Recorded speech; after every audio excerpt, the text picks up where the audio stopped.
Hi, I'm Emran Valde, and today I'm going to be teaching you about forklift care. First off, you need a forklift. There's one. Gee, that was easy. It's as if I already planned this whole thing. Now to do your forklift checks. God, it's freezing cold out here. Anywho, first you'll want to check your transmission fluid. There will be a compartment here, right near the pedals, and you'll open that, like so. There'll be a stick. Take the stick out. Once you take the stick out, you want to make sure that there's liquid formula up to the ball. And as you can see, this one still has it up to the ball, which means it's A-okay. Put that baby back in, and you're done for that part. Next step is to check your antifreeze and your oil. I'll give you a hint. It's about the same thing. So what you want to do is go back here and press this little thingy over here. This little switch, which I already have done. And you're going to lift up the chair, like so. And you're going to look for the oil. Oh, bingo. Now what you're going to want to do is take the dipstick yet again.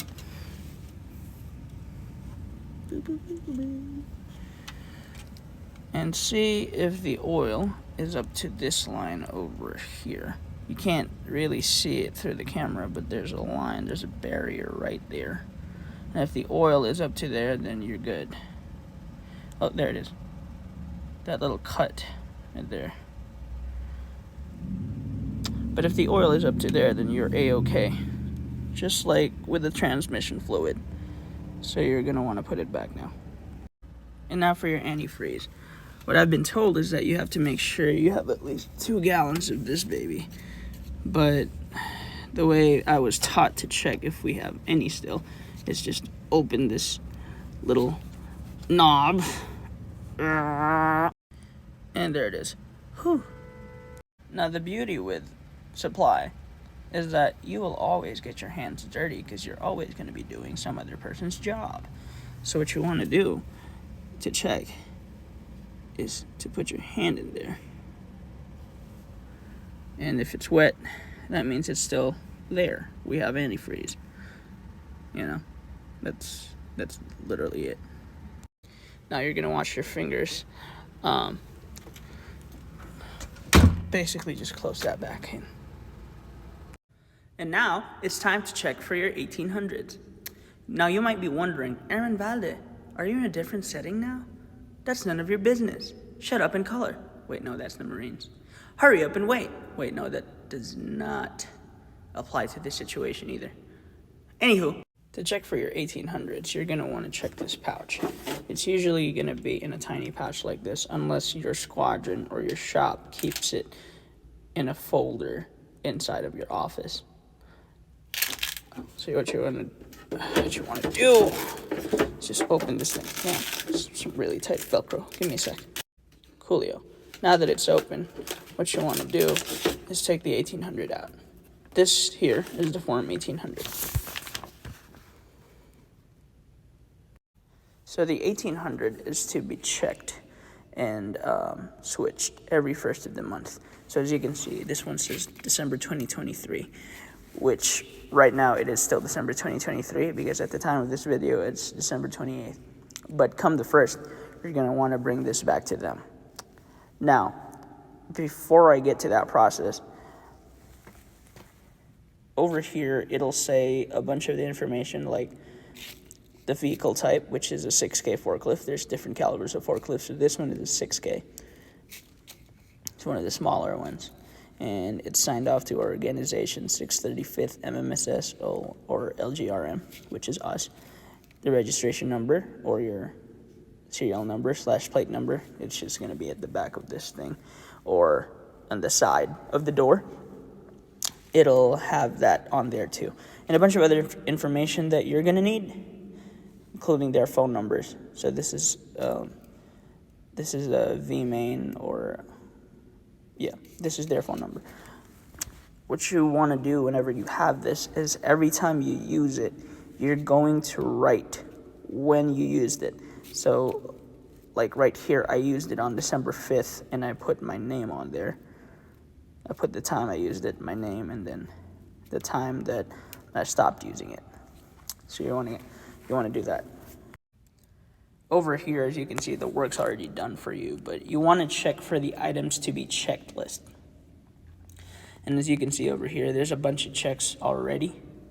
But yeah, so that's how that goes. And the very important part when it comes to the 1800 is that you want to check the miles.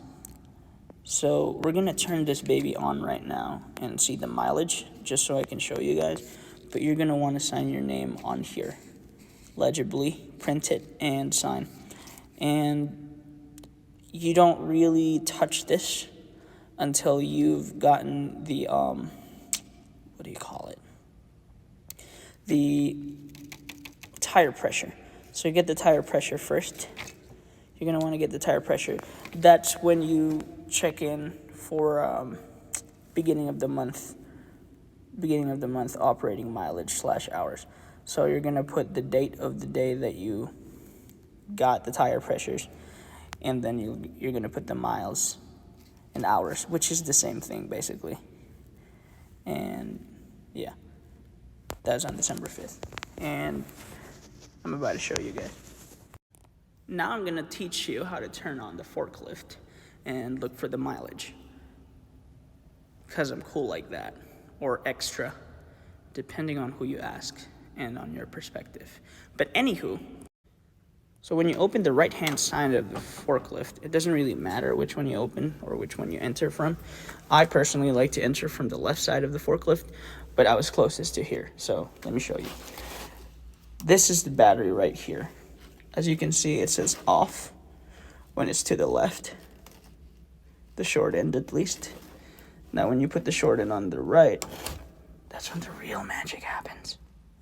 Now before I teach you any of that, it is important to note that you need to have a forklift license when you do all this.